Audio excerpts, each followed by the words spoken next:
You can do all of the right things, drink all the green juice, get all the sleep. But if your emotional and mental health is not well, these things don't really matter. I never rely on motivation. I rely on creating systems, because systems are what lead to success, not motivation. Social media, you got to be motivated. And it's like, no, that's actually not what we need. If there's one thing that I wish people knew, it's that the fundamentals are the foundation. And it's just eating the things that you need versus like the package and the process and just the garbage. Hi guys, on today's episode we have KM. If you're not familiar with KM, she has her own training platform where she specializes in helping women over 35 gain muscle and stay lean. KM had so many good tips and tricks. She was so real, and we even got into about how important mindset is for achieving your long-term goals. I loved this conversation and I think you will too. Enjoy.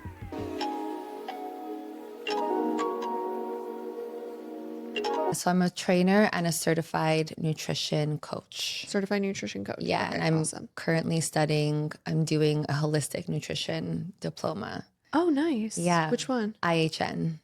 Okay. I Yeah. did IIN. Yeah, so I think the IHN is like the Canadian version of IIN. IIN? Yeah. Okay. Yeah. Okay. Yeah. Did you loved IIN? Loved it. Yeah. I did it in 2018, so it was a while ago. Right. I actually bought the course again to do it in 2024. Yeah, 2024, because I was struggling with my health again. I was like, I feel like I need a refresh on all this information. Yeah. And I was shocked how much I was like, oh no, I remember all of this. Like I incorporate all of this. Yeah. So it really set a foundation for me of just health and like everything I practice and talk about to this day. Yeah, I was actually saying to my mom the other day, because I was telling her like what I was learning in the first few chapters, and I said, why isn't this the stuff that I learned in school? Like, literally, this is the stuff that kids need to be learning. Yeah. And maybe not to the depth of like I'm going to learn and what you learned in your course, but to some degree, there has to be some of this in schools, because I feel like I'm going to go down a rabbit hole. It feels like they don't want us to know, you know? Yeah, I get that. So what do you think we should have learned in school that you're learning in this course now? Fundamentals. Like, it's just fundamental. So I'm Portuguese. I grew up just eating a very traditional Portuguese Mediterranean diet. And it was always that for me. And I didn't grow up, I'm an only child, so I didn't have siblings that like brought home, junk food, or that wasn't really what I was exposed to. And my parents are immigrants, so like they don't know very much about, the junk culture of North America, because they were born and raised in Portugal. They grew up eating like potatoes, fish, veggies. So if there's one thing that I wish people knew, it's that the fundamentals are the foundation, and it's just eating the things that you need versus like the package and the process and the easy and the, just the garbage. I was going to say, I think the biggest thing for me is just how normalized ultra processed foods are. And I feel like we think about, even to this day, like people think about ultra processed foods and it's like, sure, we think about like Fruit Loops and like the like the bad stuff, quote unquote. But even like I spent so much of my life where I thought I was being so healthy, even eating protein bars as breakfast replacements. Right. And even some like pre-made protein shakes, even just like doing too much protein powder throughout the day. Like I love a good protein powder, like a clean one. One serving a day. Yeah, not every meal. Right. Like I feel like we overdo it sometimes with these things that are just not whole foods. Correct. And that's the thing. They're not whole foods. And I think it's because our culture, North America, everything is fast. Everything is like, we should have been there yesterday. It should have been done yesterday. There's this urgency for, I don't know what reason, consumerism. And, we forget that it's okay to slow down, and we'll actually be healthier in our minds and then our bodies if we take the time to slow down and to actually even have a meal. Growing up, it was customary that we had dinner together. I had dinner with my parents every single night. Yeah. It was like you're sitting at the table. Back then, there were no phones. And so we were eating whole foods, no distractions, no TV, no cell phones. So it was like the body was feeling really safe and the Yeah. body was able to do what it's designed to do. And now it's like, oh, sorry, I got to go to this and I got to go to that. And I have a call and I have a meeting and my kids got this. And it's like you shove, like you said, the protein bars and you think that you're getting like adequate protein or even a good quality protein, which often you're not. Mm-hmm. And then this starts the cycle of this negative Yeah. thing that that many of us are in. Absolutely. Oh yeah, and like too much caffeine. I've been such a culprit of that. Yeah. And we can talk about it even just like normalizing like a couple glasses of wine every night. Like it's all of these things. A protein bar here and there is fine. A second cup of coffee Yes. in the day here and there is fine. A second glass of wine here and there is fine. But it's like I feel like we do this thing as a culture where it's like the more is more. And we get into like I'm a very like ritualed person. So if I start doing something, especially in my like Monday through Friday routine, I start doing it every day. You Right. know, I'm like, oh, this made me feel good yesterday. I'm going to do it again today. Right. Same. And before you know it, you're eating a protein bar every afternoon. You're getting a second like venti coffee every afternoon and Right. drinking wine every night at dinner. And you're like, Right. why is my gut inflamed and I feel like crap? Yeah. And I'm not hitting like I've put on weight and I can't figure out why. Right. Right. know? It's these small things that add up. And I often even tell my clients or members because they're like, I'm not losing weight.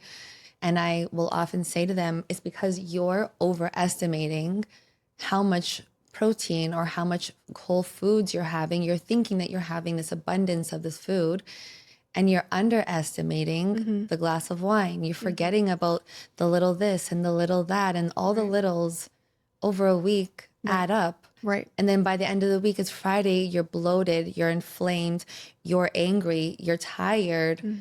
And it's because you didn't account for these small things that you just repeated every single day, like you're on autopilot, which many of us are. Right. Yeah. So, what is your approach with counting and macros and everything? Like, are you a proponent of tracking your macros? To a degree, I think that it depends. I think that Okay. it depends on who I'm speaking to, what their needs are, where they are, their approach, you know, where they are in like their phase of wellness.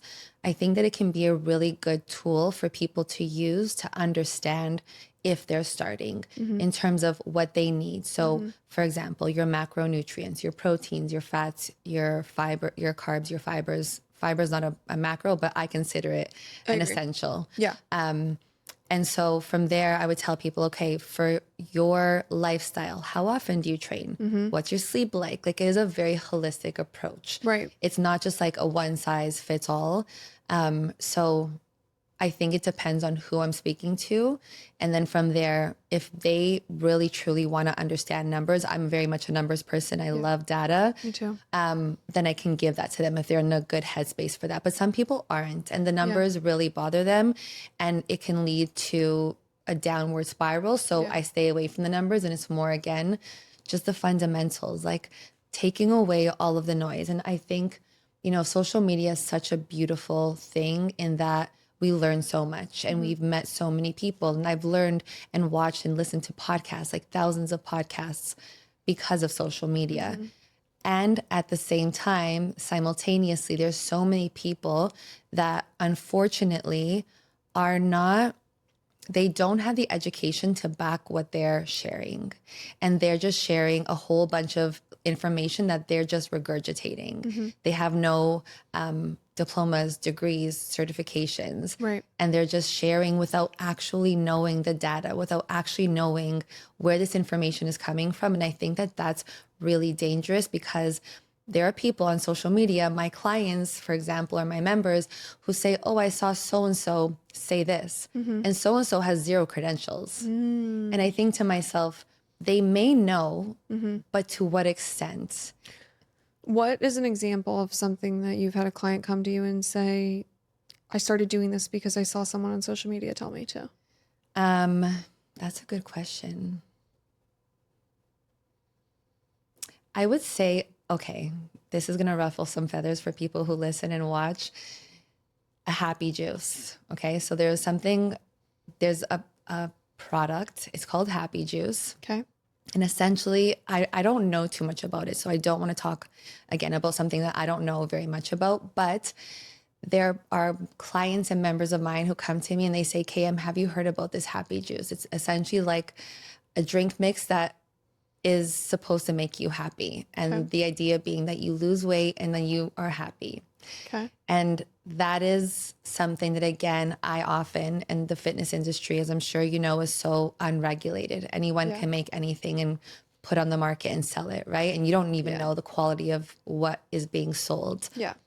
So I would say that. And again, I don't know very much about it, but from what I know, a few people who have subscribed to this and who have purchased it and done the protocol as to what this product is suggesting have had zero results.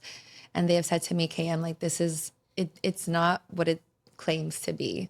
Yeah. So I've heard quite a few of those about happy juice. And so that leaves me, my brain is always like, okay, what's the data? Like, who's making this? What's like, who are the founders? Right. And it's very hard to find that information about this specific product. Yeah, that's really interesting. I think that's like an issue with supplements as a whole. I have that conversation with patients all the time where it's like this, we all get it, especially you engage with one ad and then you get Yes. an ad every day to the point where you're like, oh my God, I need to buy this product just so I stop getting these ads. Like it feels like I need this. Everybody must be taking this, Right. and Right. there are some products that are marketed very well Yeah. that are very good products. Mm-hmm. There are some products that are marketed very well that are not very good products. Yeah.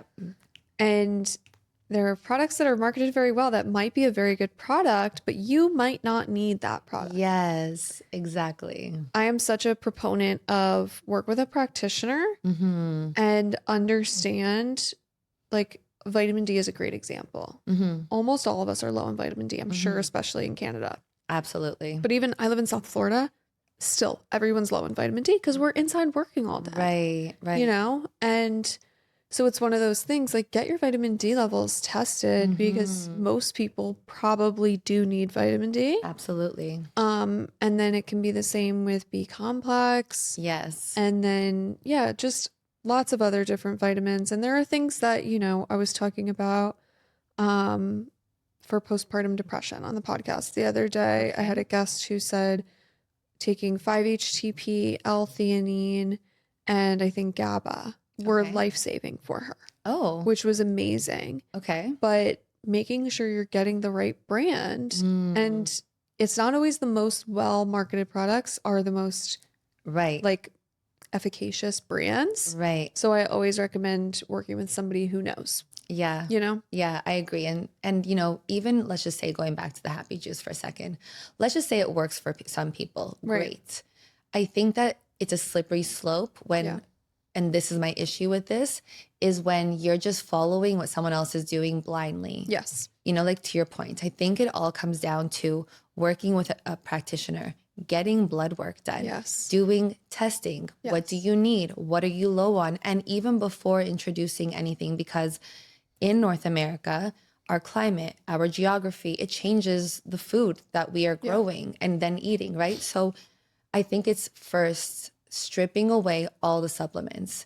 Are you eating enough whole foods? It always comes back to the fundamentals. And then if you need supplements, which we often do, especially going into winter here, we lack vitamin D. We need magnesium. We need the supplementation. And to your point, we need quality supplementation. And then if you want to do the happy juice, by all means. Right. But know what it is that you're taking, and don't just take it because some influencer told you to take it, Right. 100%. So have you always been into health and wellness, or was there a certain moment in your life that you were like, I need to make a shift? So I grew up a gymnast. I grew up playing sports my whole life, swimming, soccer, softball. I'm an only child, and I grew up with one of my guy cousins. So sport was always something that was very much like close to my heart. I love being active. So I would say yes in that way. I was always active. I felt like I always had so much energy, and, movement was the thing that truly made me the happiest, like being in water, swimming, gymnastics, like there was nowhere in the world I would rather be than be doing those things. And then as I got older and, my likes and my wants started to change, I started exploring fitness with friends, going to boot camps, doing all the random classes that most of us, I'm sure, have done at some point. And then it's evolved since then to where I am today. Okay. So you started with boot camp type classes. Yes. And you're a trainer and certified nutrition coach now, soon to be holistic nutrition coach as well. What kind of training do you focus on with your clients? Strength training. Okay. So again, I am very much data research. Okay. And for me, training is not just for like our aesthetic, which is totally okay to have aesthetic goals. I have aesthetic goals. But I strength train for longevity, for power, for confidence, empowerment, and as women, and I will tell you a little like side story. So growing up doing gymnastics, I was very muscular. Okay. And the girls my age were not very muscular, and I was made fun of a lot, and I would cry a lot. Yeah, I was called some pretty mean names and told that I was a man because I was muscular. I was a gymnast and I was very active. And I remember it breaking my heart because I thought, what's wrong with me? Yeah. And there was nothing wrong with me. I just chose a different route, and I loved it. And I remember feeling really bad for it. And then as I got older, I started doing boot camps and I started taking classes all over the city. I tried bar, spinning, boxing, anything that there was, I tried. And I think the switch from gymnastics to strength training made sense because it was all about power. And so when I started learning more about strength training and feeling more empowered, I remember that little girl that was once made fun of, and I thought, no, this is my power. My strength is my power, which is then how I started my brand, which is called Stronger with KM, because I want women to feel stronger. And I know it sounds so cliche and everyone says it, but it is truly about that. And especially as women, in my 30s, who are women going into their late 30s, their 40s and beyond, that is the most important thing for me. And one of the ways in which we can achieve that longevity is through weight training. Like Absolutely. It is the most important thing that any woman not even can be doing, but should be doing. Absolutely. I think it's so misunderstood and it's being talked a lot about more now, but I think we cannot emphasize enough the most important thing you can be doing for your longevity is putting on and maintaining adequate muscle mass. 100%. Like it truly is the most important thing. If you think about most of our grandparents, parents, older people in our life, what is typically, if somebody's, making it to what's it called? Like a long life. Right. What's the beginning of their downfall? A fall usually, or multiple falls. Yes. Why are we falling? Right. Because our muscles have wasted away if we're not working hard at it. Correct. Right? It's like we, hundreds of years ago, we didn't live much longer than, 40 years old. Right. So, and we were doing a lot of manual labor. So you're doing a lot of strength training. Yep. Nowadays, we're all sitting at desks. We're living very sedentary. We need to be strength training. Yeah. And it is the thing I love the most. So do you incorporate Pilates or yoga or anything as well? I do. So even for me, one of the things that I do for myself that I recommend to anyone on my Instagram, my clients, my members, is strength training is like your main dish. Yep. And then like your Pilates, your bar, your cycling, those are your sides. Okay. And I think it's so important. So I started doing Legree. So good. There's a studio called Healthspan Collective near me, and I'm obsessed with it. It is so good. Actually, Megan put me on. Yeah. And I'm obsessed, and it's so important for core stability. And then that paired with strength training is like literally the most perfect marriage. And I love it because one lends into the other, and it just makes strength training better. Strength training makes you better in Pilates or Legree. And that's something I tell all my clients because they ask me, KM, can I do yoga? I'm like, yes, please do Yes. yoga, do Pilates, do Legree, go for a walk, do cycling, play pickleball. I don't care. Do something that you love other than strength training, because strength training that is effective is often boring. Yeah. And Yeah. that is just the truth of it. And you want to add some spice to your life, go and take a class. And I think that there's also other benefits, like being with other people, building a community, etc. So yeah, I'm doing Legree now. I think it's been like 2 months Okay. and I love it. So what's the ideal split in your opinion? So I would say at minimum, women, especially those over the age of 32, Okay. you need to be strength training minimum 3 times a week. Okay. And I'm not talking 5 pounds. I'm talking 15s, 20s, 30s, hip thrusting if you can 100. Yeah. Like we're not talking baby Pilates weights, we're Right. talking big girl weights. Right. So minimum 3 days a week. And then if you want to add in Pilates, boxing, which I think is incredible. We're learning so much more now about our heart health, lung capacity, VO2 max, Yes. how this is so important for women's health and longevity. So I actually built a program in the summer called Summer Shred. And the idea is 4 days of strength training, 1 day of running. Love. Or the 33, 12, 330, Yes. the incline.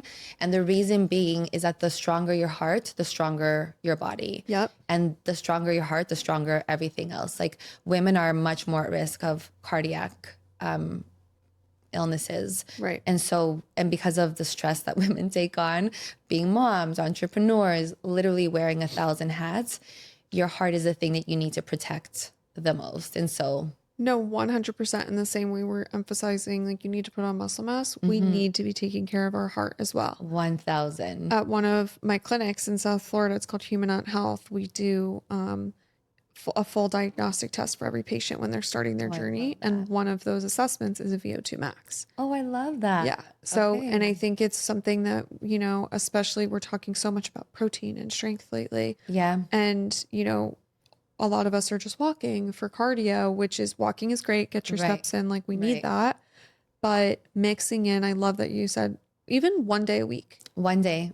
Exactly. like it will do you such good in the long term. And you will be able to walk up the stairs not out of breath. Yes. You will be able to walk up 3 flights of stairs not out of breath. Yes. I have clients that are in their 30s, mid 30s, saying to me, I'm climbing one flight of stairs with a bin and I'm dying. I'm gassed. And to me, I'm like, red flag, red flag, red flag. Yeah. You should not, like, we need to get you running and Yeah. sprinting. And actually, Dr. Stacy Sims, who I am obsessed with, Love her. Yeah, she talks a lot about this. And what I love about social media is this, that there's so much more information coming out now Yeah.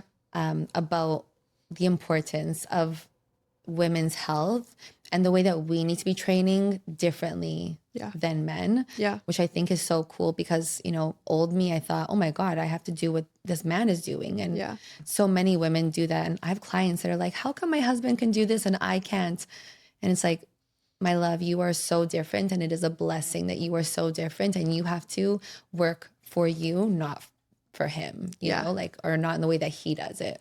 So what do you think you see women doing that men are doing that's not working for them?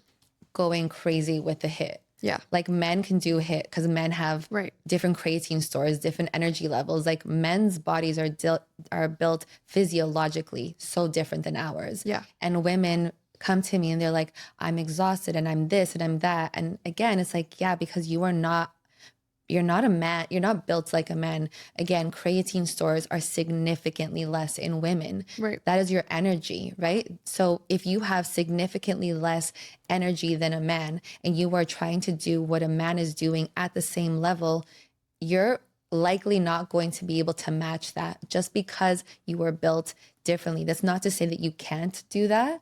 It's just knowing when to do that. I was just about to say, do you cycle sync with your workouts at all? Or how do you approach, if you are looking to build strength so that you can maybe compete with a man Yeah. athletically? Yeah. It's not that we can't. Right. It's just that we need to, the map there is different. Correct. Yeah. So I don't know that I would call it cycle syncing so much as I approach the way that I train women and even myself is, okay, so I want to take it back. Once we have the foundation covered, meaning you're getting 7 to 8 hours of sleep, you're eating whole foods, you are getting enough sunlight in your eyes first thing when you wake up, you are drinking water with electrolytes, not some powdered garbage, some salt, some lemon. Once you have your bases covered, then let's talk about how you're going to train. Okay. Because if you're training and trying to go at max and these things are not taken care of, you are not going to be able to do it. It's just simple math. Your energy is depleted. You're not getting nutrients from whole foods. You're not getting light in your eyes, circadian rhythm. Your energy levels are different. How old are you? Where are you in your cycle? There's so many factors for women. So I go back and I say this because women can train like anyone else, but they need to make sure that they are set up for success to train like anyone else. Yeah. I love that. And I think being intuitive with your body. 100. If you are feeling drained today, it's probably not the day to push it to your maximum Right. at the gym. It was before we started recording, we were talking about our Aura rings. Right.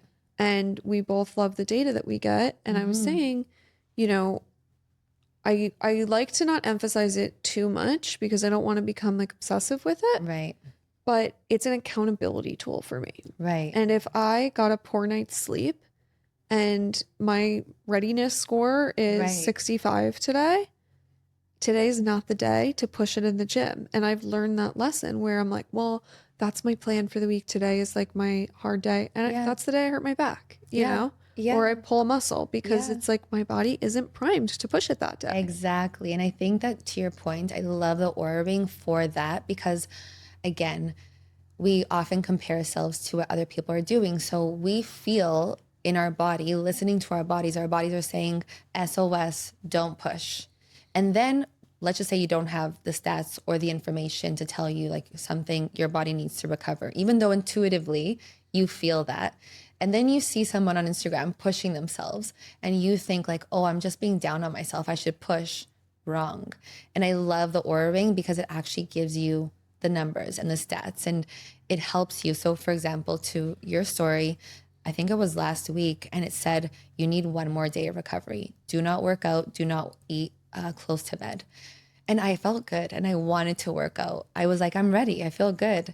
And I listened. I saw the data and I listened. Okay. And the next day I was able to lift heavier. So because I listened, right? Yeah. So it's both being intuitive. And I think that even, for example, let's just say you're someone that has an Aura Ring or a watch and you start to understand the correlation between the data and how you feel and you trust yourself more because the data and how you feel are so closely linked. You might not even need the data from the ring anymore. You might just be like, okay, I actually need this. And because I know what happens when I rest, I'm going to feel better. You're more inclined to not push. Yeah.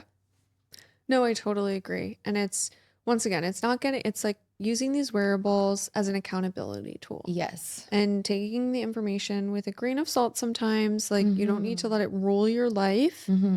Or, you know, if your sleep score is not 90, like let it ruin your day. Like I hate when I hear people being like, oh, my day's ruined. Yeah. Like it shouldn't be that. It should be just, for me, what I was saying earlier was I have struggled. I'm a night owl. So I love, like I get a second wind after dinner sometimes and I love to get stuff done at night. I've been struggling since I was 10, 11 years old with getting to bed because I love to get stuff done at night. Right. But then, you know, the modern society we live in, when I was younger, I had to be at school at 7:30 a.m. Right. And then I have to be at work at 9 a.m. Right. And so I have to be up early, even though that's probably not what my body would prefer. Right. So when I got an Aura Ring, it was like a real look in the mirror for me to understand, oh, even if I'm in bed for 8 hours, I'm not asleep for 8 hours. Right. I've learned I need to be in bed for 9 hours. Right. to get adequate sleep where I feel good the next day. Yes. Because I get into this habit where I would be running on fumes. I'd be having, 3 coffees throughout the course of the day, and like just always craving bad foods and not understanding why I felt so inflamed. Right. And when you get enough sleep, it takes care of a lot of that. If sleep is the foundation, and we talked about this, and that's often the thing that I talk to all of my clients about, and I'm so annoying about it, but annoying because it is the thing that we need the most. Your brain literally cleanses itself Yes. as you sleep. Your body literally restores. We care, and so many people have said this, we care so much about making sure our phones are charged. Yep. And always we need to have a backup cord, and like we have 17 things to make sure that we're not without any power, but we let our bodies go without power all the time. It doesn't make sense, Right. So, and if you want to feel your best, again, the fundamentals is what I always return to. Sleep is the number one thing. It restores you. You repair, you build, you flush out toxins. Your mind gets a break.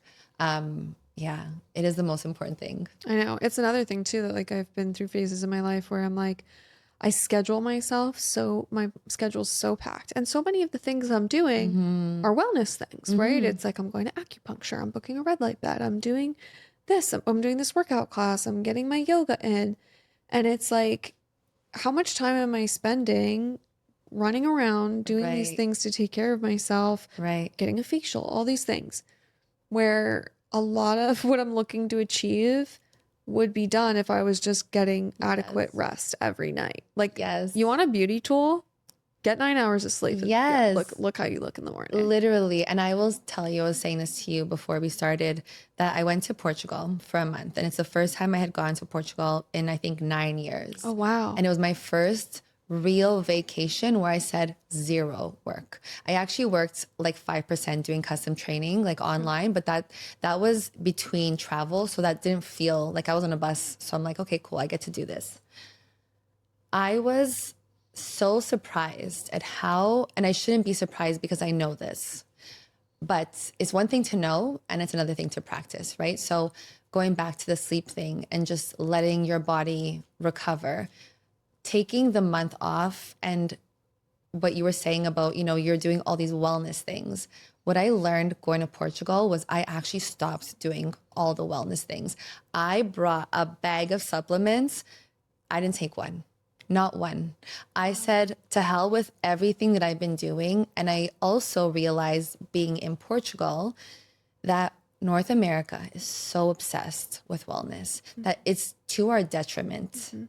And going away and again, stripping away all of the things. And it came down to the basics. I was sleeping, I was eating whole foods, organic, like grown in like my aunt's backyard, walking everywhere, drinking a ton of water. I had pastries, I had chocolate, I had ice cream, not in excess, but I had these things. Right. And I came back lighter, leaner, happier, no inflammation.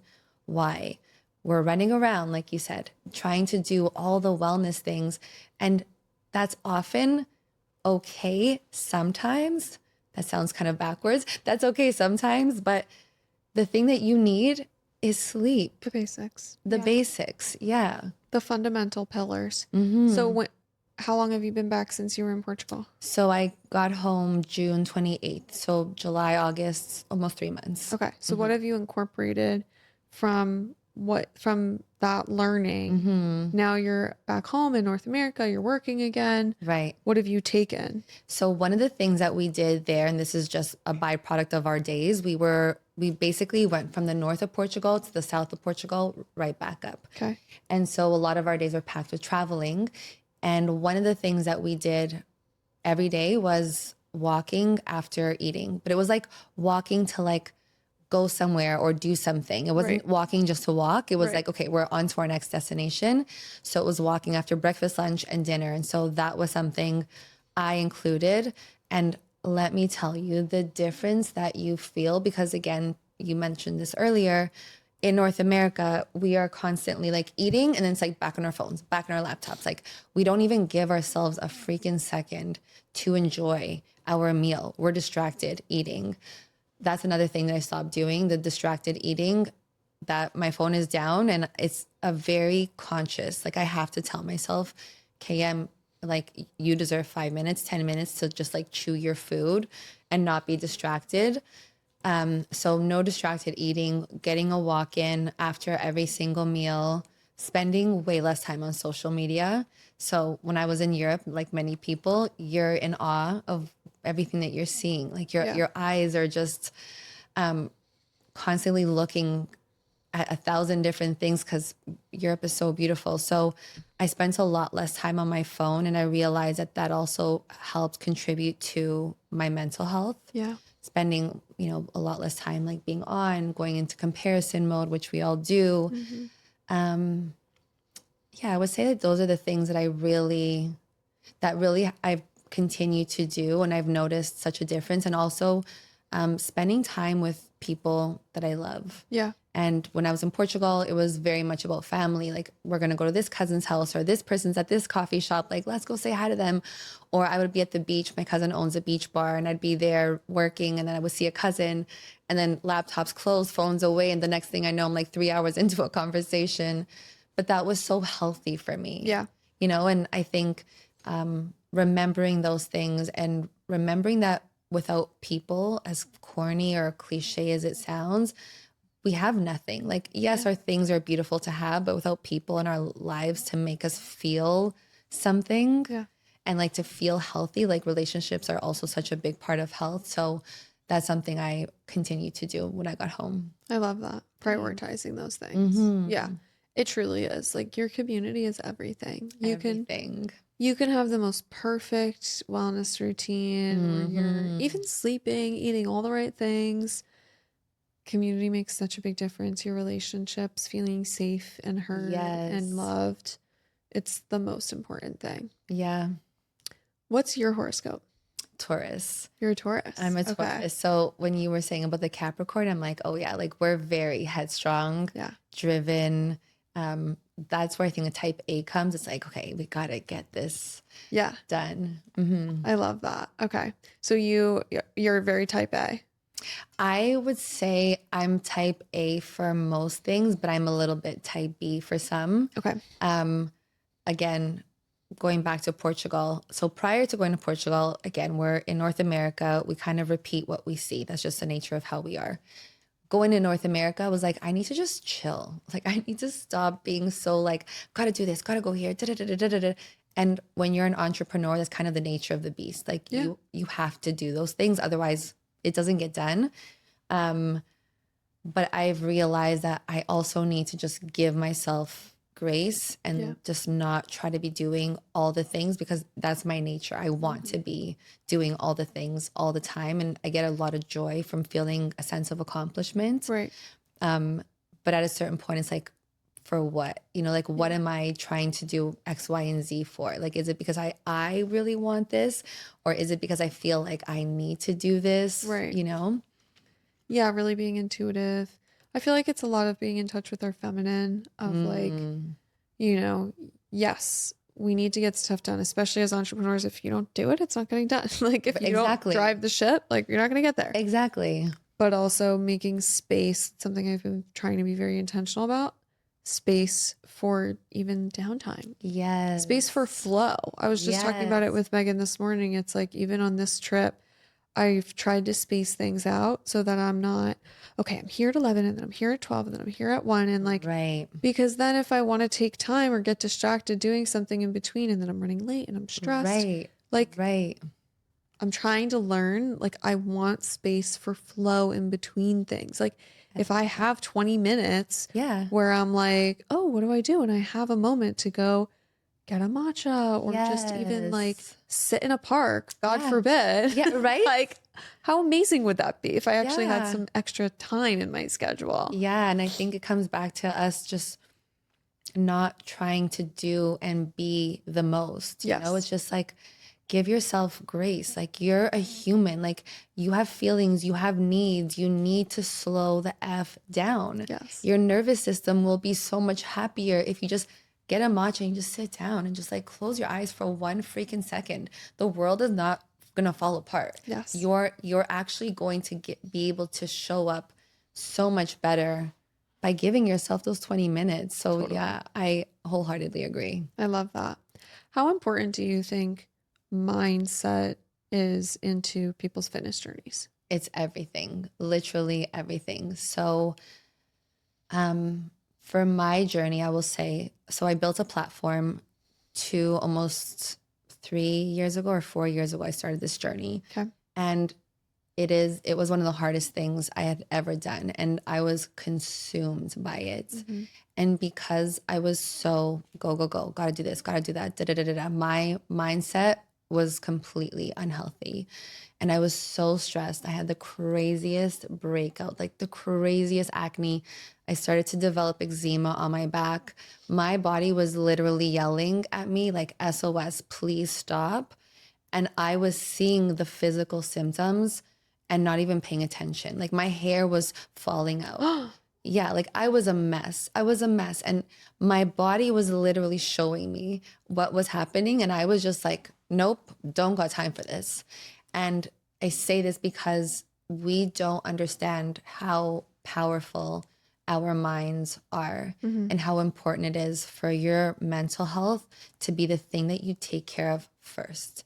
And this is kind of where fitness and mindset go hand in hand, at least for me, because, for example, when I first got into fitness before becoming a trainer, I worked at a few jobs where I had really bad days. And the thing that made me relieve anxiety was running.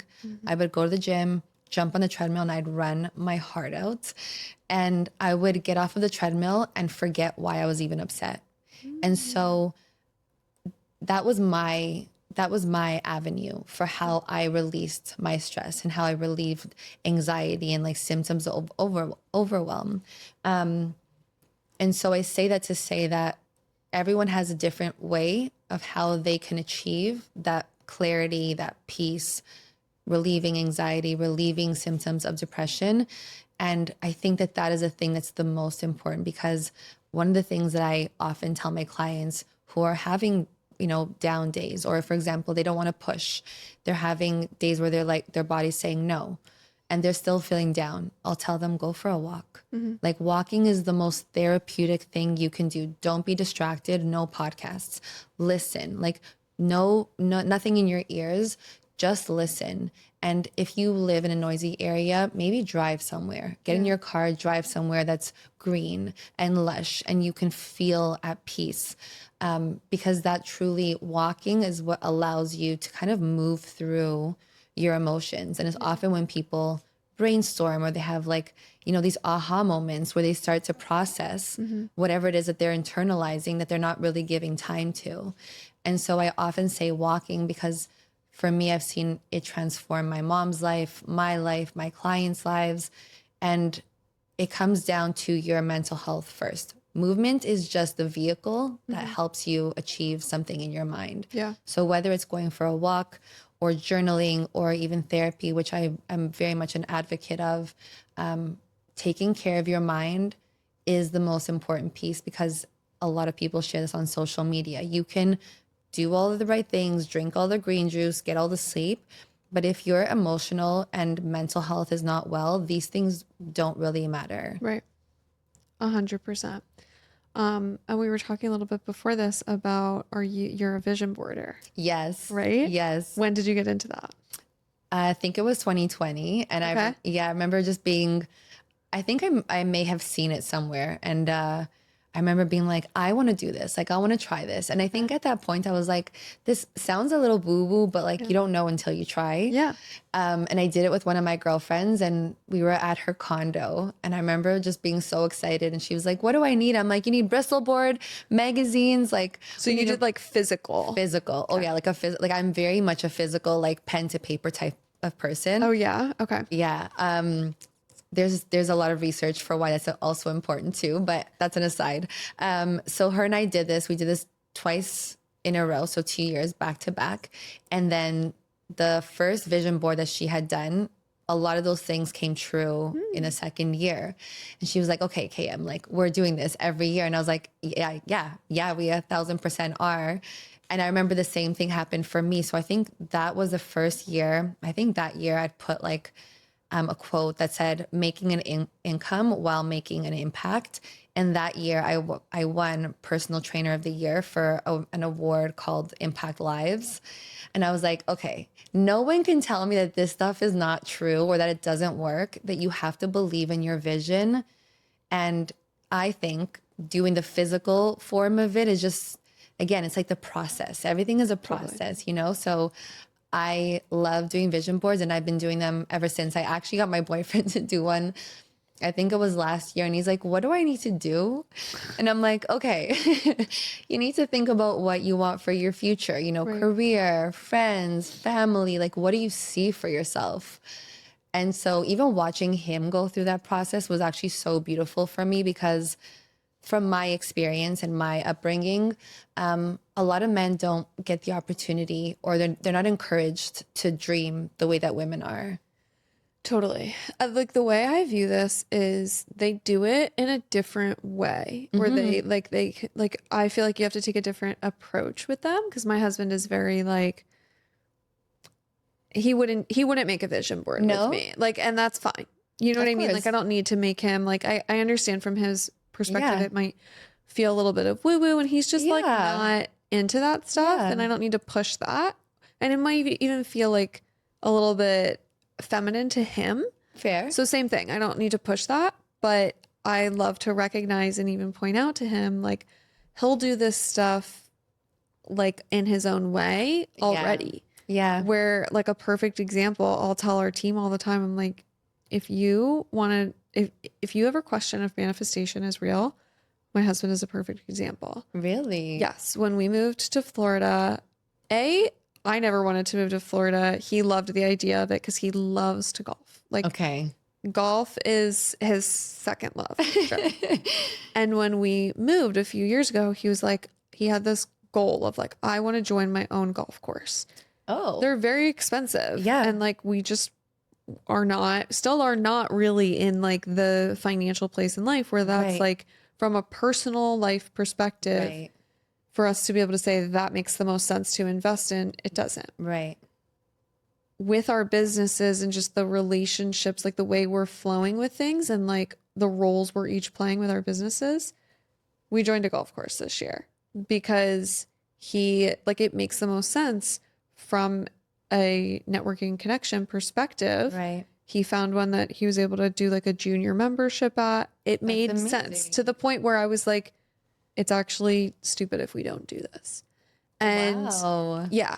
And like, it's just one of those things, like he called that in. Right. So he did it his way. He did it his way. Yeah. He called it in. He said, this is something that I want. Mm-hmm. I don't know how we're going to get there. Like 4 years ago when we moved, I was like, sorry, babe, but you're going to need to put that till past 40. Like, it's not going to make sense until we're like in our 40s. Yeah. And he was like, no, I'm going to figure it out. I love that. And you know what? You're right, because men are going to do things their way. And I think that when you just want something, you're going to figure it out. Yeah. I think that a vision board for me and for a lot of us is just a reminder. Yeah. Do you know what I mean? But because your husband golfs, right, it's like that's in his head all day. So yeah, he doesn't need a physical board to show him that he wants what he wants. Something else he'll do, and it was funny when I told my dad this, my dad was like, oh my God, it's so funny. I used to do that at his age too, is he'll drive on his drive home. He'll take a long way to drive through a neighborhood that he would love to live in one day. I love that. Is so good. And that is a physical way of manifesting. Yeah. Yeah. It's just a different way. Like in the same way I pull up my vision board on weekend mornings while I'm journaling to just like have it.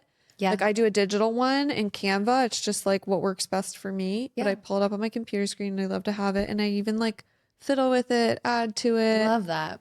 And it's a visual thing for me. He's doing that by driving through the neighborhood and picking out. He'll do it with cars. I love that car. I want to drive that one day. I love that. And he'll drive by the house that has that car.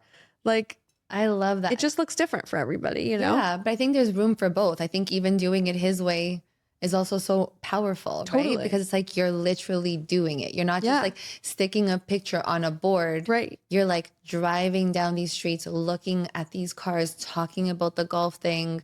Yeah, absolutely. I don't think that, and this is even with like with fitness or with anything else, there's no one way to do something, right? For me, I love cutting out pictures and like posting it on a board.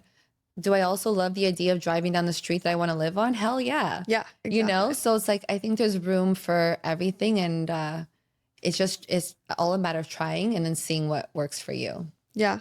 I love that so much. Did your friend that you did the vision boards with, did she have any of her manifestations come true? She did. Yeah, in the first couple of years that she did it, she did, and she was like, "This is wild. Like I can't believe like I can't believe this actually happened." And in my mind, I'm very much a person who is Delulu. Like yes, I believe that there's no limit for anything I want or anything I can have. And so I've always operated on, of course it's going to happen. Like I have this delusion, and I remember my ex-boyfriend and even some of my friends or my mom, and there are people in my life that they're like, how do you think that you're going to do that? And I'm like, I just know that I'm capable of it. So it doesn't matter how long it takes. I'm going to freaking make it happen. Oh, I love that. And so with my girlfriend, when she told me that these things came to life, my delusion, I was like, of course. Like, why are you even questioning this? Yeah. Of course, you're just putting it to paper. Like, girl, this was already meant for you. And I think that this is where the mindset thing comes in. You know, it's being a little delusional goes a really long way. I totally agree. There's this program called To Be Magnetic. Have you heard of it? I have. I love, because I think what gets misconstrued a lot of the times is people think, oh, you know, you manifest, like they think manifesting is just like us sitting here saying like, right, okay, I want to live in a 10,000 square foot house one day. Right. And it's like, and then I just keep going about my daily life and like, oh, because I put it out there, I think it's going to happen. Right. No, I like, that's true. To Be Magnetic lays out a full process where, and one of those processes is, or one of the pieces of the process is actually finding expanders in your life. Oh, so, and I love that. And I love to like try to clock when I find expanders in my life, because it's also something you can call in, right? Okay. When you're looking for people, but an expander is somebody who has the thing that you're looking for. And so and they have a similarity to you where it's like, say we grew up in the same neighborhood. Right. You have built a platform. I want to build a platform. Right. I don't have any of my friends. No one in my life has built a platform like you have. Right. Say you're, you know, my goal is to make $10,000 a month and you're making that. Right. By meeting you here today. Right. And like forming a relationship with you. Oh my gosh, now KM is an expander for me. Right. I keep you in my orbit and I learn from you a little bit, and I don't have to, you know, we're different. My platform might be different than you. Yes. Obviously, this is like all an example. Like we didn't grow up in the same neighborhood and all that. But it's finding those people in your life. It's expanding, right?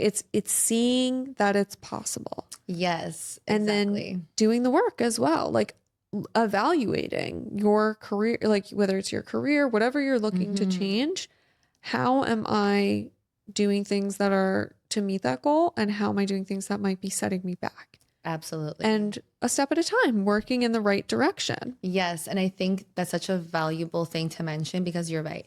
Manifesting isn't just about, you know, saying you want something and then sitting back and waiting for it to happen. Right. It's about doing the steps. So often when I talk about this, the example that I use is when people want to become doctors, they don't just say, I want to become a doctor and sit back and, you know, wait and staring at the wall. No, you have to go to school. You have to learn. You have to get tested. You have to study. You have to go through so much to be a doctor. Yes. It is a process. Yes. Manifesting is a process. Manifesting is putting a dream with hard work. Yes. It's literally that. Yes. It's not just, I'm going to dream it up. So I think that's, very valuable to mention. Yes. 100%. Okay. Back to like the fitness side for a little bit. Yeah. Are there any diet trends that you like? As you said, I know you focus on like a whole food diet with your clients. I'm sure you're laying out kind of macro goals for them. Yeah. But what's your take on diet trends as a whole? I don't like trends. Okay. I don't. So this is another thing I often say. There's always a new trend because the trends don't work, right? It's always like we got to get a new upgrade because this last trend, sorry, didn't work. The keto, sorry, didn't work. And it works, I will say, because again, everyone needs something different, okay? So keto might work for somebody, but the reason why I say it doesn't work is because it doesn't work for everybody Right. for a very long time. Right. It is not something that is often sustainable, right? I know that because I have so many people in my life who have done keto and then they get off of keto and then they're back on. It's always this journey. And I say that I don't like trends simply because what I like is a thing that is the most easy to do for a very long time. Yes. Something that doesn't require a lot of energy, a lot of effort, that doesn't make you feel depleted because again, that goes against what you're trying to do. Yeah. Right? If you're trying to be healthy, but the method to which you're trying to be healthy is so complicated or depletes you, leaves you angry, exhausted, etc., you're actually doing the opposite of what you're trying to do. So the diet, I would call it in quotes, is Mediterranean. I believe in having a Mediterranean diet if you are somebody who eats meat, fish, etc. It is one of the healthiest quote unquote diets. And by diet, it's just what you're eating. So I was going to say, it's like the whole like quote unquote Mediterranean diet feels silly to even call it a diet because it's just eating whole foods. Exactly. Right. And having Exactly. balance with it. Exactly. Prioritizing, like, yes, you're naturally prioritizing protein. You're Right. having, a fresh animal-based protein in each meal. You're also incorporating grains and fruits and vegetables. Yeah. Basic. Right. And like not overdoing it on the fat. Right. We don't need 60 grams of protein at every meal. No. Like, in fact, you probably don't want that. Right. Yeah, I agree with that. And it's always funny. I was talking to somebody the other day. They were like, we eat primarily carnivore now because their high schooler loves it. And I was like, that's great. Like your high schooler's like really into health and wellness, right? But I was thinking to myself, if it was 10 years ago, that same high schooler would be like, we need to be raw vegan. Yeah. And they would be like, we eat primarily vegan because she's kind of leading the charge on that. Right. And it's like, yeah, you can be healthy eating raw vegan and carnivore to some extent. Like it's going to feel good in the short term. Exactly. Short term. Cutting out anything is going to feel good in the short term because it's like your body's process of adjusting. There's something about that where it's like it feels like a cleanse and it feels really good. And then over time, I was a prime example. I was very plant-based for a long time. Okay. I was eating way too much fiber because I had enough knowledge to know, okay, I need to be eating somewhat low glycemic. I'm trying to balance my weight. I can't have my blood sugar going all over the place. Right. I was eating way too much fiber and too much fat. Right. Because it was like avocado at every meal. Yes. Olive oil on everything. And then I was eating beans plus vegetables plus grains at every meal. It was too much. And I was like wondering why I was having so many gut issues. Right. Because your gut actually needs protein and your gut actually, the way that we are built, it's like a car. Specific cars need a specific type of fuel. You are putting in the wrong fuel, you are going to get a different output. Your body is the same. If you are primarily vegan and you are eating what your body doesn't need, or you're not giving your body enough of what it needs, like the animal protein, your body is not going to function the way that you want it to. And it's like, and again, everyone has dietary restrictions based on how their gut operates. And I get that.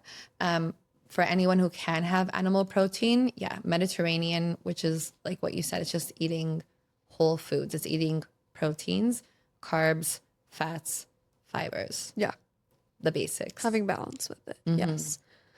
What do you say to somebody who says they struggle with motivation to have a consistent workout routine?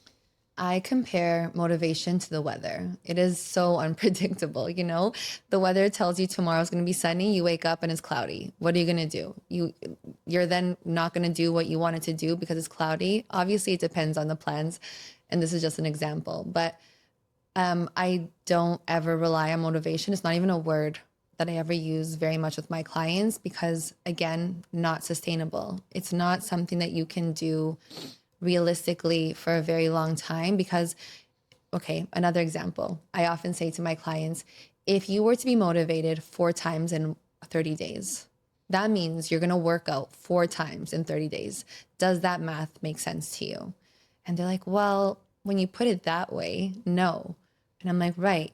So you can't wait for the sun to come out for you to want to work out.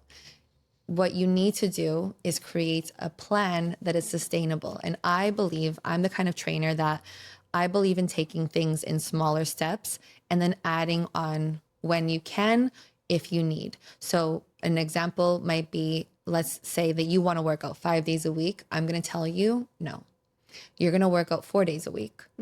Give your body the time to adjust, especially if you haven't worked out for months. Right. Then after a month, if you say to me, KM, I feel so good, I want to add on a 5th day, done. Why? Because you've built the practice of the 4 days. So I never rely on motivation. I rely on creating systems because systems are what lead to success, not motivation. Yeah. Motivation's a cherry on top. Yeah, exactly. I always say like once a month, typically I'll have like a stroke of energy where I'm like, I want to go for a run today. Yeah. Great. Yeah. But running is not something that makes me feel good. And my consistent, like if I try to be disciplined with running, it burns me out. Right. So having discipline with the things like having your brain know what makes you feel good, have discipline with those things that help you meet your goals. Yes. Motivation is a cherry on top. 100%. Yeah. And it's not something you can rely on. And that's the other thing with, social media. It's like, you got to be motivated. And that word is thrown around so much. And it's like, no, that's actually not what we need. What we need is a system. Just like, okay, I got to go to work all these days because I got to make money. You got to put in the work all these days so that you can be strong and healthy. It's literally the same thing. Yeah. I brush my teeth every day. Right. I work out 5 times a week. That's just what I do. Yeah. And you feel better because of it. And what's interesting is that when people work out, they're like, oh, I feel so good. Yeah. I'm energized. I feel amazing. And then, for whatever reason, they stop and they're like, I feel awful. And it's like, dude, yeah, you need to move. The more you move, the more energy you produce, the better you feel. The less you move, the less energy you produce, the less better you feel. Right. So are you going to rely on motivation? No. Rely on taking baby steps, going for a walk. And what I will say, which is why I'm like harping on this walking thing so much, is when you go for a walk, and especially if you walk with a friend, for example, and you guys have like such a good girl chat, you get home and you're hyped. And then that hype is like, okay, I'm going to like clean my apartment or I'm going to get another workout in. That is such a beautiful snowball effect where it leads one little thing, a walk leads into another thing. And often when clients or members tell me that they're struggling with working out and they don't have motivation, I'm like, don't do the workout, go for a walk. And then the walk usually gives them that energy because you are creating energy as you walk to then do your workout. Yes. And then they're excited and they're like, okay. And then they're making positive reinforcements where it's like, oh, this walk made me feel really good. I'm going to do that again tomorrow. Yes. And then the following day. And it's the thing that I think is like the lowest hanging fruit. That's so easy. Yes. Don't want to strength train? Don't. Go for a walk. Yes. The strength training will come. Yes. And the system, of course. What besides fitness, what wellness practices are your favorite? Sleep. I wouldn't even say it's a practice, but it seems to be like a practice.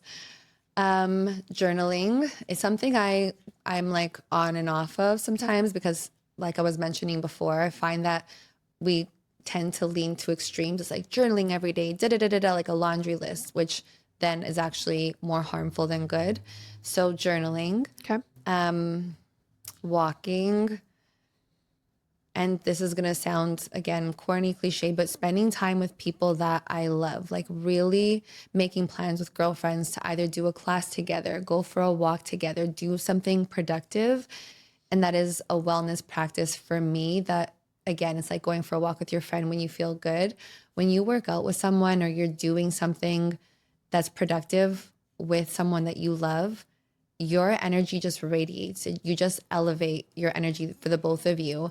And you go into your day and you're like, you feel so good. And actually, one of my best friends, her and I used to go for walks through the pandemic for the last 5 years. We would walk at first a few times a week. And then it was like, okay, for sure, 2 times a week. And I would leave those walks and I would text her and I'm like, I'm so freaking happy. Like, I'm ready. I'm going to crush this day. Yes. And so that is a wellness practice that I think is so underestimated. And to your point that you mentioned before, we spend so much time inside and on our phones and on our laptops, and we underestimate the power of connection. Yes. And so that is a wellness practice that if I can, share with anyone, or if anyone's listening, that they need something to do, that they feel stuck, go walk with a friend. Call your mom, your aunt, your cousin, take your dog, go for a walk and be with someone that you love, because that changes so much. Yeah, I totally agree. I love, even if like maybe it was an unexpected walk and I didn't have time to plan to do it with a friend, call your mom, call your sister, like call someone, catch up with them. It like fills your cup in such a different way. Right. And especially when you're, you were saying before about the mindset, the two mindsets, I forget what it's called. And you're saying about being with somebody who's an expander. Yes. It's when you are with these expanders, when you are with these people who are radiating a different energy, your energy will again elevate to meet theirs, or theirs to meet yours. Yes. And it's just going from here to here. Like that is like the simplest thing I think as a wellness practice that I can say that anyone can do, and it's free. Yes. You don't have to go anywhere. You don't like have a membership. You don't have to like do anything. You just need to call somebody. I love that so much. Okay, before we wrap up, I have a quick rapid fire round for us. Are you a morning or evening workout person? Both. Both? Okay. Yeah. So it just depends on the day? Yeah. Okay. Coffee, matcha, or neither? Decaf espresso. Oh. I've switched to decaf 2 years ago, October, the best switch I've ever made. You're like October 12 p.m. I remember because, again, like, this journey is one where you learn so much as you go through it. And coffee was wreaking havoc on my system and like my heart. And I made the switch to decaf, and it's changed my life. Really? Yes. And I love it. Like I'm a matcha girl. Sometimes I go through phases, but decaf always. You're inspiring me. What are you? I'm a matcha girl, but I always say like, I make a strong matcha. Do you? Yeah. So like the caffeine is probably equivalent to espresso, right? Okay. What I like about it is it has the L-theanine, so I feel calm. I don't feel jittery. I don't feel anxious. Right. I feel alert but calm, which is what I need. Right. But I've always been really dependent on caffeine. Okay. And it's something, both of my parents are pretty dependent on caffeine. I built the habit at a really young age. Okay. It's daunting to me to try to cut it out. Like I've done a few cleanses where I cut it out for like 10 days or something. And how did you feel? Tired. I felt really tired. Yeah. Like I missed it a lot. And I will say like, what's nice is I try to be really intuitive with my cycle. Okay. And just intuitive with myself of, once again, not just having the ritual of like, okay, every day I get to the office, I make myself my second matcha of the day. Right. I try to tune in and feel like, do I need a second matcha? Or do I just like the ritual of having a hot beverage? Yeah. If so, I could make a non-caffeinated tea. Yeah. Sometimes I need it. And I'm trying to like, once again, not be too hard on myself, because I just need it right now. But I would like to get to a place. I want to start trying to conceive in a couple months. And I know I want to lower my caffeine while I'm pregnant. So which I think is going to be the hardest thing for me, because when I'm there, Like my boyfriend's always like, babe, you gotta like cut down the coffee. I'm like, dude, I'm already a decaf. Like this has Yeah. nothing. Oh, it's And like the fine. amount of milk that I have in this compared to the espresso. Yeah. And I have one. Like I used to be a 2 coffee a day person, but breakfast having a full protein, fiber rich breakfast has changed my life. I never want, not never, I rarely want another coffee. It's usually like a dark chocolate. Like I want something like Yeah, sweet. And I'll have that. But yeah, the decaf, I don't think I'll ever not have coffee. I think you can have coffee when you're pregnant, Yeah. but little. Yeah. They say Right. 200 milligrams of caffeine a day is fine. Which decaf is like 75 milligrams, I think. Oh, it is? It is. Decaf is very, so decaf I think is actually less than matcha. It's less than much, but it still has some. It does, but not as much. So, because I was reading, my boyfriend was like, I think that this is why your period cramps are so bad, like your caffeine. And so I was looking at the amount of caffeine in matcha versus regular coffee versus decaf, and decaf espresso has less than both caffeinated coffee and matcha. Okay. So I was like, okay, Yeah, no. this is good. You're fine. You don't have a lot of caffeine at all. Yeah. Like I said, the matcha I make, it's like, they say like a serving of matcha is like half a teaspoon. I like am embarrassed to say You this. put a tablespoon. I put a tablespoon. I use a tablespoon. Like it's so funny because it's like people are like, oh, like at least you make it at home. You don't go out. I'm like, my matcha budget is crazy because of course, like now I'm like, I need the highest quality. Of course. So yeah, I spend so much money a month on matcha, but I love it. Yeah. And you know what? These are the little joys that we need. I'm sorry. I'm not know. giving that up. I'm like, I barely drink anymore. Like, There you go. This is my one vibe. Yeah. Keep it. Like, and it's matcha. Yeah. Like you're not doing drugs. The You're- polyphenols. yeah. like, Yeah. Okay. I know. Here I am, like asking you questions. I'm like justifying my own habits over here. So speaking of alcohol, cocktail or mocktail? Mocktail. Yeah? I don't drink. I actually drank the other night. I went to Hugel. Anyways, it was so much fun. But prior to that, I don't remember the last time I drank. I just don't. It has to be something I'm craving, and I don't crave it anymore. I would prefer a mocktail. Okay. I call myself a grandmother because I'm so boring. Like I'm like, I don't, That's all of us now. yeah, like I don't care for these things. Like I would rather wake up and be energized and like do a class, go to Legree, get a decaf, feel energized, like go for a walk, do a workout versus waking up and being like dry mouth and just tired. sluggish, Like, yeah. yeah, like why do I don't want to feel like that. I agree. I know. It has to be a special occasion for me. I'm like, Yeah. I'll never say, like, I don't think I'll ever be someone that's like, I'll never drink again. Because, like, on the occasions where I like to do it, which is usually a wedding or like a big celebration of some kind, great. Like, let's have a time. Yes. I will throw back like a few Aperol Spritz. I will have a great time.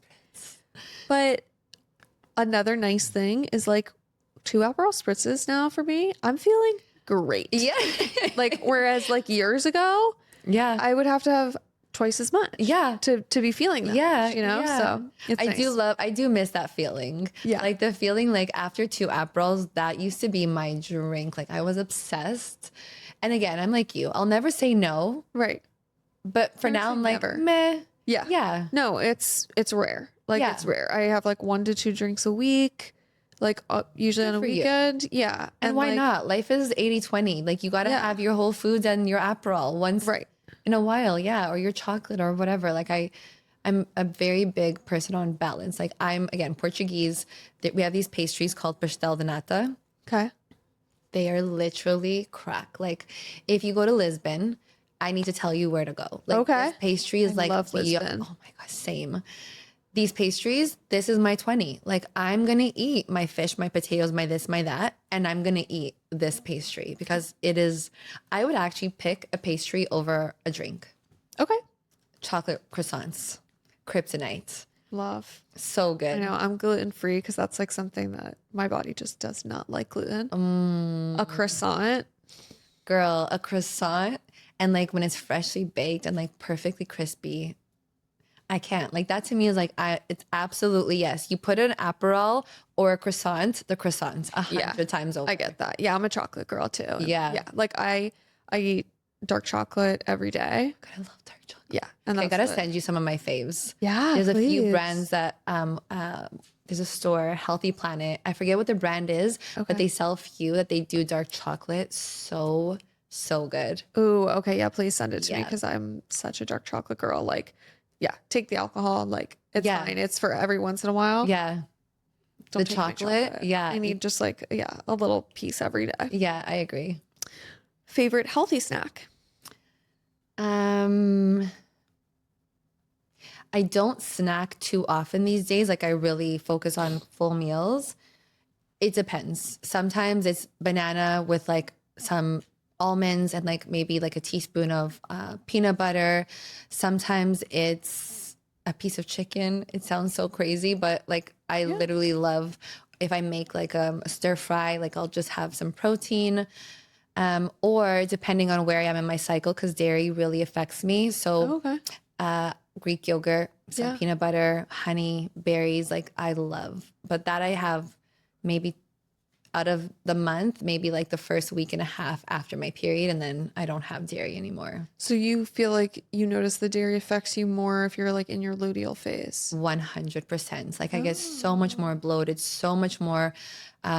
My digestion just is unhappy. I break out so much more. I get like crazy acne from dairy, which is sad 'cause I love it. Like I love milk. I love cheese. I love yogurt. cheese. I love cheese. And I'm Portuguese, like, Yeah. and I'm European. And some of my best friends are Italian. Like charcuterie boards are like are the thing, you know? And it pains me. And like, I will sometimes have it when I shouldn't. Yeah. In quotes, and then I suffer because my body is like, girl, you know, we're not supposed to have that. I know. Ideally, I should be completely dairy free as well. I that's interesting that you say different times of your cycle. I should pay attention to that with dairy. I'll say like I don't cook with it, but like if I'm out to dinner, it's very hard to be gluten and dairy free. So hard. Yeah. And especially like at good restaurants. Yeah. Yeah. And it's like burrata, like yes. Yeah. Yes. The answer is always yes. Like Yeah. chocolate croissant, yes. Cheese, yes. But I have noticed that when it's closer to my period, it's something that when I remove, I feel so Feel a lot much better. Oh my God. Yeah. Like night and day. So I'm actually like a week away from my period now. Okay. Haven't had dairy. I feel great. Okay. After my period, I might have some yogurt. Good for you. Yeah. Okay. I'm going to pay attention to that. That's a good tip. If you could train one celebrity, who would it be? Ooh, such a good question. I would say Gwyneth Paltrow. I would say, and her or Jessica Alba or Sandra Bullock. Sorry, I know you said one, but they came to mind. And Gwyneth because she's the wellness queen. She's the queen. She's the queen. And like, I would love to put her through a great strength training session. Yeah. And just like, yeah, put her to work and see just how it feels. Love that. Yeah. Okay. Gwyneth or Sandra. Yeah. Or what Jessica Alba. Or Jessica Alba. Love her too. Yeah. I love these women. They're like bosses and they're just like, they're powerful, but like in a very feminine way. Yes, I totally agree. One wellness trend that you wish would go away. All these green juices, these green powders, I wish they would just disappear. Like, I wish they were not allowed. I wish there were so many supplements that were banned from North America because, you know, a lot of them contain a lot of lead and a lot of things that are really messing with our systems. Yes. And they're being touted as being like these super greens, and they're not. They do more damage than they do good, in my opinion, from what I've seen in the research. Right. And yeah, the green powders, they gotta go. Just eat your greens. Just eat and like Just put a handful of greens in every meal. Yeah. Or put it in a smoothie. Spinach, kale. Like there's so many green smoothies. Like if you want to get your greens in, you're on the go, you're busy. I get it. You're a mom. You're juggling 1,000 things. The smoothie is better for you than this green powder. The green powder is like highly, highly processed, lead, so many things. I think that the smoothie, taking the whole form, breaking it down, like I think it's better. It may not be the best, Right. but it's a better version than the green powder. I agree. For a recovery day, yoga, walking, or Netflix? Ooh. Depending on your energy, sometimes it's, you know, all three.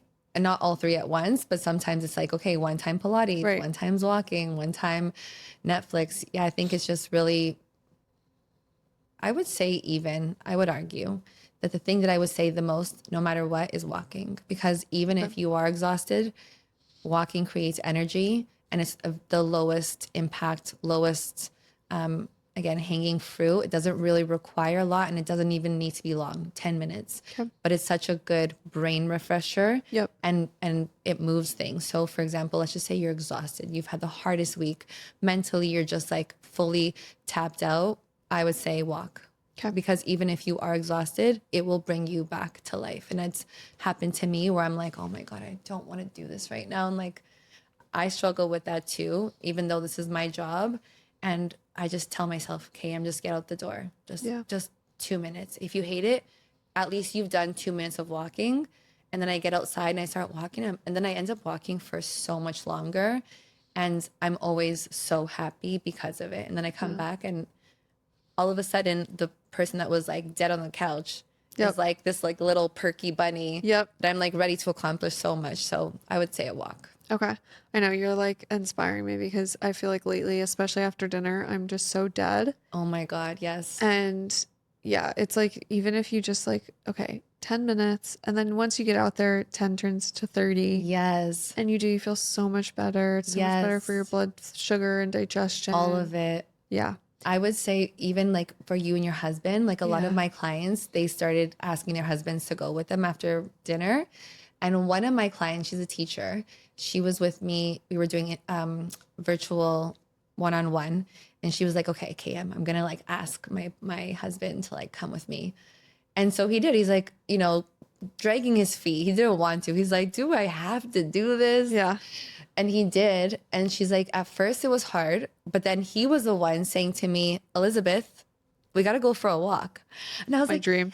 right. Yeah. But it's like any of us. The first couple of times of doing something might not feel the best. But then when you start to feel good, and this is the beauty of bringing people into your life that want these changes, and they might begrudgingly do it at first.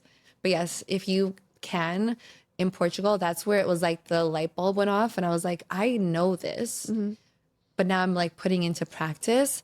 And I would go to bed feeling digested, not heavy, not tired, brain is cleared. I do it with my boyfriend. Like, I'll be like, okay, we're having dinner at this time. We're going to go for a walk. And I'm like, we'll talk about the day. We'll talk about our week. We'll talk about our dreams.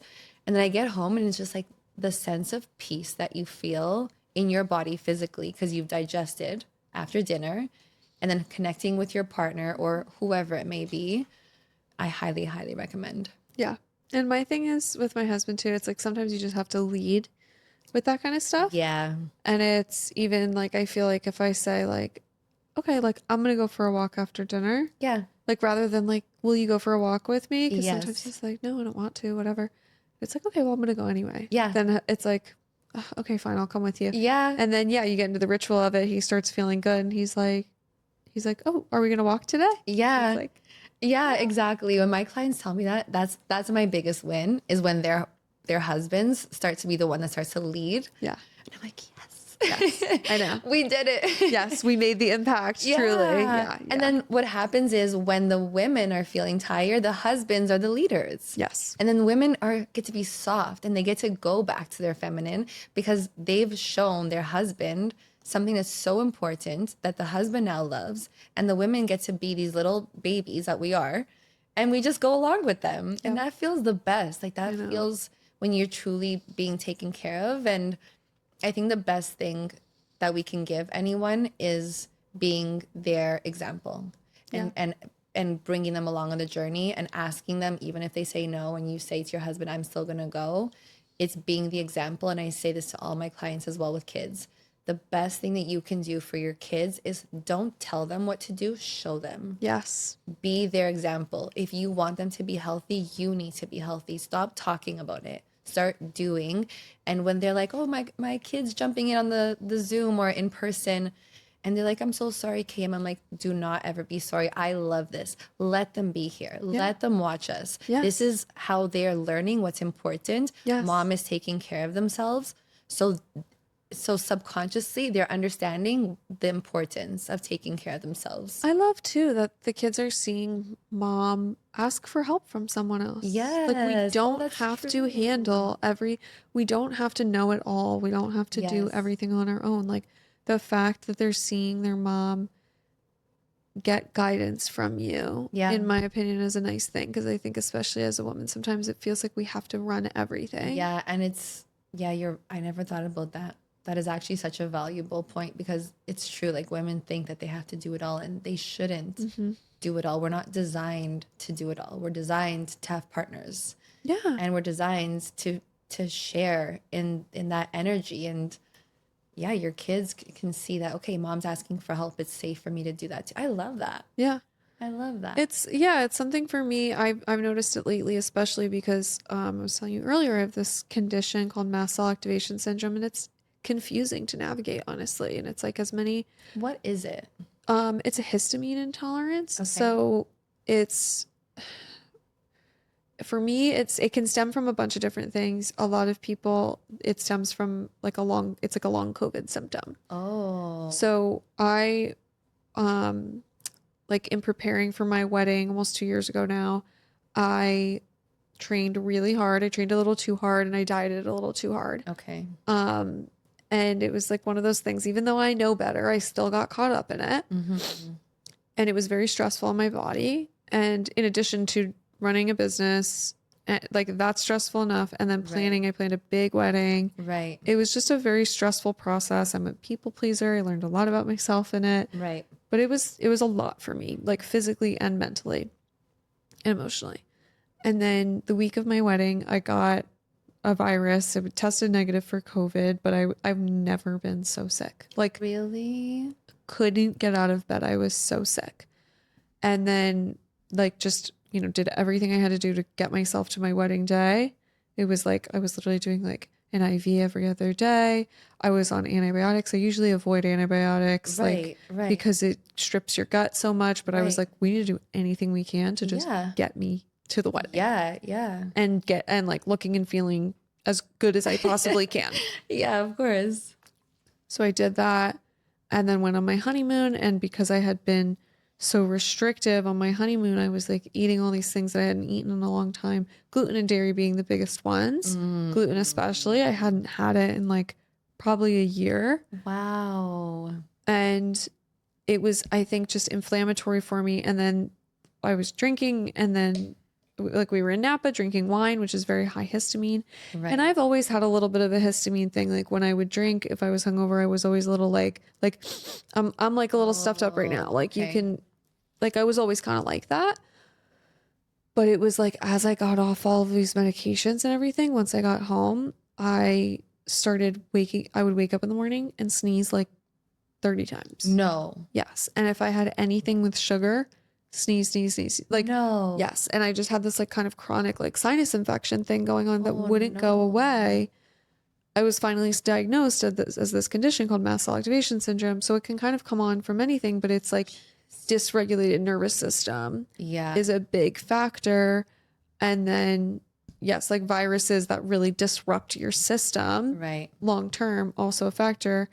So it's like an inflammatory condition. All that to say, I started working with a practitioner that specializes in this. Oh, amazing. Because it's like, I have like the black book of all the best doctors, integrative to work with, right? And it's like everybody has great advice, but I still had to navigate, okay, I'm taking this because this doctor said so. I'm doing this because this doctor said so. It's overwhelming and it's stressful. Yeah. So to just work with one person who guides me and leads the charge. And it's almost like surrendering in a way to say like, okay, they know what they're doing. I don't have to be like the person in charge of this right now. Yeah. I just need to surrender a little bit and let's follow their plan and see where we can get. And it already feels good. That's amazing. And I think that's the pivotal moment is you surrendering. Yeah. It's like because again, as women, we're like, we're going to take it all on and be all and do all. And you can't. Right. Like, you literally can't. Right. So it's amazing that you surrender to that, you know? And I'm sorry that you went through that, because sneezing 30 times, oh my God.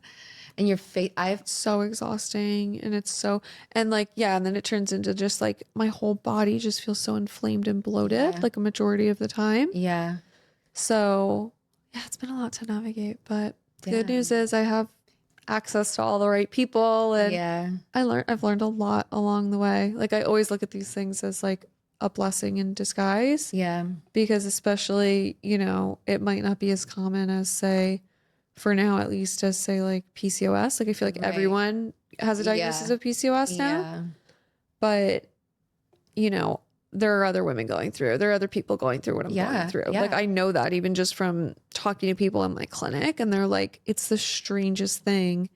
Wow. I got a virus, and all of a sudden I think I have mold toxicity. And it's like, What? because it looks very similar Right, to mold toxicity. It's a whole thing, but yeah, but it's a blessing because now I get to share about it too. And I'll right. have that practitioner on the show. And, you know, I know that there are people out there that are going to be listening that are like, wait, I've been dealing with that in Yes. some way. Yes. And then it provides them with some new information. Yeah, I love that, because it's everything that we learn is a process, and it's annoying, I'm sure, at some points.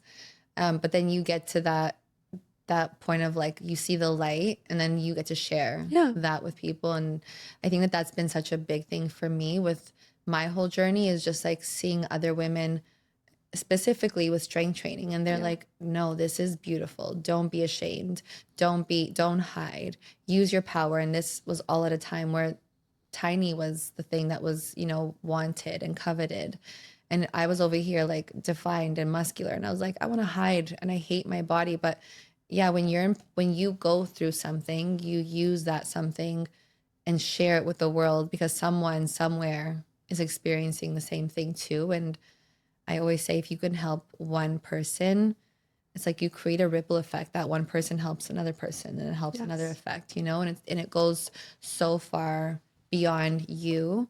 And I love even conversations like this for this reason, Yeah. I because we get totally to agree. share. Yeah. Yeah, I agree. Thank you so much for being here today. Where can people find you? Thank you for having me. You can find me on Instagram. So my handle is Karen Michelle with 3 L's. Or my other account is Stronger with KM, which is also my platform. Okay. So it's a fitness and wellness platform with movements, mindfulness, nutrition, and I also do online custom training. Love it. Love it. Yay. Thank you so much. Thank you. This was so nice. This podcast was brought to you by Pureform, a comprehensive wellness center in Boca Raton, Florida. The website is pureformhealth.com, or you can find us on Instagram at pureformhealth. Feel free to message us with any questions, and note that you can connect with our providers for consultations over Zoom, from everything from stem cell therapy to hormone replacement therapy and peptide therapy. That's it for this episode of the Healthspan Collective. We hope you found it insightful and inspiring. Don't forget to follow us wherever you listen to podcasts so you never miss an episode. And if you enjoyed today's conversation, we'd love for you to rate, review, subscribe, and send it to a friend. We'd also love to connect with you on Instagram. Follow the podcast at Healthspan Collective and me at Nicole J. Doran. And leave us a comment on our latest post, letting us know what you'd like us to cover next.